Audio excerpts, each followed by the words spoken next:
Drama serial इश्क में तेरे सदके की आने वाली एपिसोड बहुत धमाकेदार होने वाली है, क्योंकि अब आने वाली एपिसोड में जुल्फ़कार के सामने ये सच खुलने वाला है कि नूर पर इल्ज़ाम लगाने के पीछे हाथ किसका था। और अब जुल्फ़कार को ये सच्चाई पता चल जाएगी कि ये घटिया काम भी किसी और ने नहीं बल्कि उसके बाप ने किया है, जिसके बाद जुल्फ़कार खुद अपने हाथों से अपने बाप की जान लेने के लिए तैयार हो जाएगा। तो अब क्या जुल्फ़कार इफ्तिखार साहब को उसके किए गए गुनाह की सजा दे देगा, या फिर इफ्तिखार एक दफा फिर कोई साजिश करके खुद को बचाने में कामयाब हो जाएगा? ये जानने से पहले अगर अब तक आपने हमारा चैनल सब्सक्राइब नहीं किया तो जरूर करें। तो अब जैसे कि जुल्फ़कार के सामने सच खुल चुका है, जिसके बाद ना सिर्फ जुल्फ़कार नूर से माफी मांगेगा बल्कि नूर से कहेगा कि नूर, मुझे तुम पर भरोसा करना चाहिए था, लेकिन पता नहीं क्यों मैं उस डॉक्टर की बातों में आ गया। क्या तुम मुझे इतने बड़े गुनाह के लिए माफ कर सकती हो? और यहाँ पर नूर कहेगी कि आपने मुझे अपना नाम दिया, मैंने आपसे कितनी नफरत की और उसके बावजूद भी आपने मुझे अपनाया, ये मेरे लिए बहुत बड़ा है, इसलिए मैंने आपको इस चीज के लिए उसी वक्त माफ कर दिया था। और यहाँ जुल्फ़कार कहेगा कि अगर तुम मुझसे नफरत ही करती रहती ना, तब भी मैं तुम्हारी नफरत के साथ अपनी सारी जिंदगी गुजार लेता नूर। मेरा तुमसे शादी करने का कोई इरादा नहीं था, लेकिन जब वो सलार तुम्हें धोखा देता था, तुम्हें मैनिपुलेट करता था, तुम्हारे साथ बदतमीजी करता था, तो मुझे बहुत ज्यादा गुस्सा आता था। मेरा दिल करता था कि मैं उसका मुंह तोड़ दूं। ये सुनने के बाद नूर काफी ज्यादा खुश होगी और कहेगी कि आप हूर से बहुत ज्यादा मोहब्बत करते थे, क्या वो भी आपसे मोहब्बत करती थी? जहाँ जुल्फ़कार कहेगा कि मुझसे भी ज्यादा मोहब्बत करती थी वो। और यहाँ पर नूर समझ जाएगी कि हूर जुल्फ़कार के लिए कितनी ज्यादा इंपॉर्टेंस रखती थी। और यहाँ पर नूर जुल्फ़कार से कहेगी कि इसलिए आप मुझ में सिर्फ और सिर्फ हूर को ढूंढते हैं। यहाँ जुल्फ़कार कहेगा कि पता नहीं क्यों मुझे तुम बिल्कुल हूर जैसी लगती हो, क्या कहीं तुम्हारी कोई जुड़वा बहन थी? क्योंकि जहाँ तक मैं हूर को जानता हूँ उसकी तो कोई बहन नहीं थी। और यहाँ पर नूर को समझ आ जाएगी कि हूर कोई और नहीं बल्कि उसकी जुड़वा बहन थी, लेकिन इस बारे में नूर अभी जुल्फ़कार से कोई बात नहीं करेगी। जैसे ही सुबह होगी तो अब आहिस्ता आहिस्ता जुल्फ़कार ठीक होने लगा है, जिसके बाद उसे अब किसी भी किस्म की जरूरत नहीं पड़ेगी। नूर की मेहनत की वजह से जुल्फ़कार बिल्कुल ठीक हो जाएगा और अपना स्टैंड भी जमीन पर फेंक देगा। जैसे ही जुल्फ़कार की तबीयत ठीक होगी तो सबसे पहले जुल्फ़कार की माँ जुल्फ़कार से मिलने आएगी और कहेगी कि तुमने अभी तक इसे नहीं छोड़ा, तुम जानते हो ना कि कितनी बड़ी गलती कर रहे हो तुम। इस लड़की के साथ अब तुम सारी जिंदगी तो नहीं गुजार सकते, हम क्या जवाब देंगे लोगों को? और अगर लोगों को ये सच पता चल गया कि तुम्हारी बीवी शादी से पहले प्रेग्नेंट थी तो हमारी तो इज्जत दो कुड़ी की रह जाएगी। मैं इसीलिए तुमसे कह रही हूँ, और इफ्तिखार भी बार बार इसी बात पर जोर दे रहे हैं कि जल्द से जल्द इसे तलाक दे दो। और यहाँ पर जुल्फ़कार कहेगा कि आप जानती भी हैं कि क्या हुआ है, सब का सब झूठ था।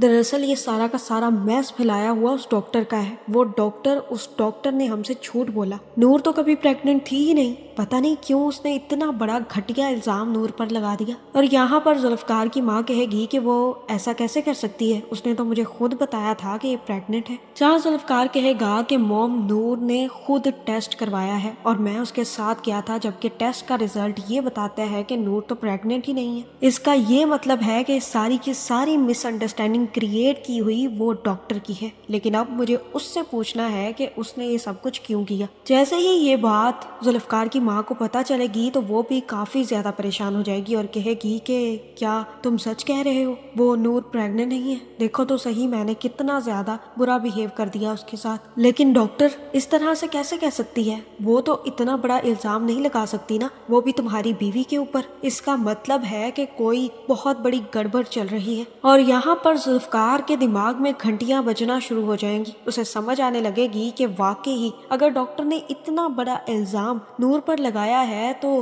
किसी न किसी वजह के थ्रू ही लगाया होगा। कोई ना कोई ऐसा इंसान है जो डॉक्टर को मजबूर कर रहा होगा कि वो नूर को इतना बड़ा इल्जाम लगाए। जहां अब जुल्फ़कार ने ठान ली है कि वो डॉक्टर की इस बात की तहकीक करवा कर ही छोड़ेगा, बल्कि डॉक्टर का मुंह तोड़कर ये उससे पूछेगा कि उसने इतना बड़ा इल्जाम उसकी बीवी पर क्यों लगाया। और दूसरी तरफ अरुष्मा भी जैसे ही घर से जाने लगेगी तो तभी अंजुम आकर अरुष्मा से कहेगी कि अरुष्मा बेटा, कहाँ जा रही हो? ये बात उनकी बोल्ड बहू को पसंद नहीं आएगी और वो कहेगी कि प्लीज आंटी, मेरे सामने ये नाटक मत कीजिएगा। एक बात आप मेरी अपने पल्लू से बांध ले कि आइंदा अगर आप मुझे देखें तो इग्नोर कर दिया करें। ना तो आप मुझसे ये पूछेंगी कि मैं कहाँ जा रही हूँ और ना ही मुझसे ये पूछेंगी मैं कहाँ से आ रही हूँ। ना तो मुझे ऐसे सवालों की आदत है और ना ही मैं ये आदत यहाँ पर डालना चाहती हूँ। इसलिए बेहतर यही है कि जब मैं कहीं जाने लगूँ तो आप मुझसे ना तो सवाल करेंगी और ना ही रोकेंगी और ना ही टोकेंगी। जहाँ अरुष्मा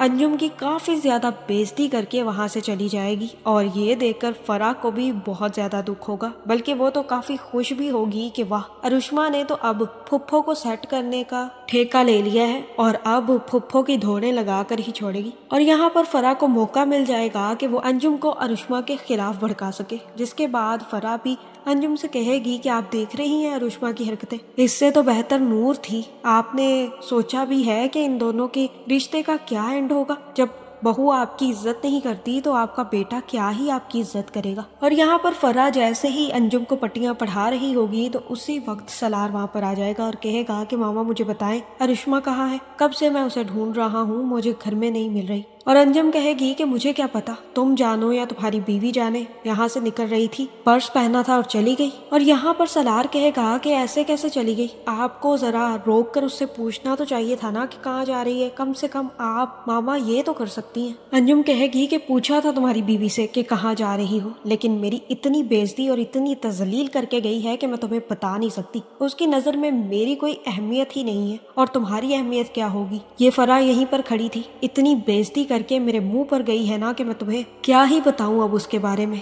एक नूर थी और एक ये है जो हर एक की बेइज्जती करने में और तजलील करने में लगी रहती है, और नूर थी जो हर वक्त हर किसी की इज्जत करती थी। कितनी इज्जत करती थी तुम्हारी नूर, लेकिन वो इज्जत और मान तुम्हें रास नहीं आया। अब अरुष्मा जो तुम्हें इज्जत और मान दे रही है ना, उसी को अपने पास रखो। यह सुनने के बाद सलार कहेगा कि पता नहीं अम्मा आपको क्या मसला है कि हर बात में आप नूर को ले आती हैं, और मुझे भी यही लगता है कि अंजुम अब बार बार नूर का नाम लेकर ना सिर्फ अपने बेटे और बहू की जिंदगी खराब कर रही है, बल्कि इसी के साथ साथ नूर की जिंदगी भी खराब कर रही है। अब जब उसे पता है कि नूर उनकी जिंदगी से चली गई है और नूर अब सलार की जिंदगी में वापस नहीं आ सकती, तो क्यों बार बार सलार को ताने मारती है और अरुष्मा को याद करवाती है। यहाँ अब नूर की बर्बादी की पहले भी वजह अंजुम थी और अब भी अगर सलार नूर के साथ कुछ भी करता है तो उसकी वजह भी अंजुम ही बनेगी। हर कोई अब अंजुम की नूर की रेपुटेशन से तंग आ चुका है। बार बार अब अंजुम सिर्फ और सिर्फ नूर का ही राग अलापती रहती है, इसीलिए अपनी बहू से भी बेइज्जती करवाती है और अब बेटे से भी। सलार को तो अब इस बात का यकीन हो चुका है कि वो कुछ भी कर ले उसकी माँ के सामने सिर्फ और सिर्फ नूर ही नूर रहेगी, इसलिए अब वो अपने और अरुष्मा के रिश्ते को खराब होने की वजह नूर को समझता है और नूर को बर्बाद करने के लिए अब वो किसी भी हद तक जा सकता है, जहाँ अब इस चीज का फायदा फराह उठाएगी। फराह को पता है कि अब अरुष्मा घर पे नहीं है और सलार उसको लेकर काफी ज्यादा परेशान है, तो वो भागती हुई सलार के पास पहुंच जाएगी, जहाँ सलार कहेगा कि एक तो अरुष्मा मेरा फोन नहीं उठा रही और दूसरा मेरे सर में इतना दर्द हो रहा है कि कुछ समझ नहीं आ रहा। यहाँ पर फराह सलार से कहेगी कि इतना दर्द हो रहा है तो मैं दबा देती हूँ ना आपका सर, जहाँ सलार ना सिर्फ फराह का हाथ पकड़ लेगा बल्कि कहेगा कि रुको रुको जरा रुको, आइंदा अगर मुझे हाथ लगाने लगो ना तो 101 बार सोच लेना, क्योंकि सारी की सारी लड़कियां जानती हैं कि मेरी रेपुटेशन अच्छी नहीं है और अच्छा आदमी तो मैं बिल्कुल भी नहीं हूँ, इसलिए अगली दफा सोच लेना फराह कि तुम्हारे लिए क्या बेहतर है और क्या नहीं, क्योंकि मुझे कोई फर्क नहीं पड़ेगा लेकिन तुम्हारी जिंदगी जरूर बर्बाद हो जाएगी। अभी तो फराह सलार को बार बार तंग कर रही है, लेकिन जिस दिन सलार ने फराह को तंग किया ना उस दिन फराह की हवाएं छूट जाएंगी। इतना ही नहीं बल्कि फोन करके अपनी माँ को भी बुला लेगी और कहेगी कि मुझे जल्द से जल्द हैदराबाद ले जाओ, जहाँ मुझे तो नहीं लगता कि सलार का रिश्ता अरुष्मा के साथ ज्यादा देर चल पाएगा। हो सकता है कि सलार कोशिश करके अरुष्मा को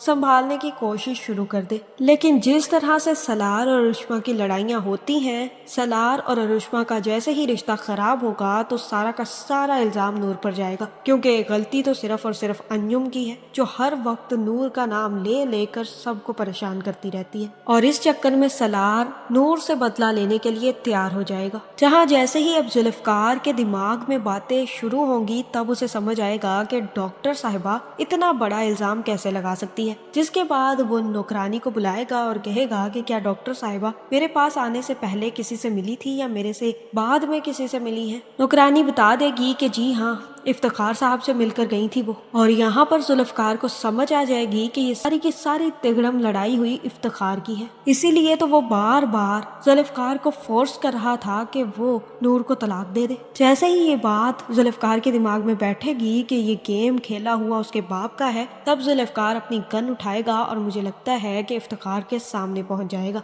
यहाँ पर वो इफ्तिखार को जिंदा नहीं छोड़ेगा, बल्कि कहेगा कि आपने जितनी घटिया हरकतें करनी थी उतनी कर ली है, अब आपका जिंदा रहने का कोई जवाब नहीं बनता। आपको मैंने हर चीज माफ की, लेकिन मेरी बीवी पर इतनी बड़ी तोहमत लगाना मैं आपको माफ नहीं करूंगा, बल्कि इसकी सजा अब मैं आपको देकर रहूंगा। जहाँ मुझे लगता है कि जैसे ही जुल्फकार अपने बाप की जान लेने लगेगा, तभी जुल्फकार की माँ भागती हुई आकर इफ्तिखार को बचाएगी और उसी वक्त इफ्तिखार को घर छोड़ने के लिए कह देगी, क्योंकि अब सबके सामने ये राज फाश हो जाएगा कि इतनी बड़ी प्लानिंग किसी और की नहीं बल्कि इफ्तिखार की थी, जिसके बाद सब लोग इफ्तिखार से नफरत करने लगेंगे। आपका इस बारे में क्या ख्याल है, कमेंट करके जरूर बताएं और ऐसी वीडियोस देखने के लिए हमारे चैनल को सब्सक्राइब करना ना भूलिएगा।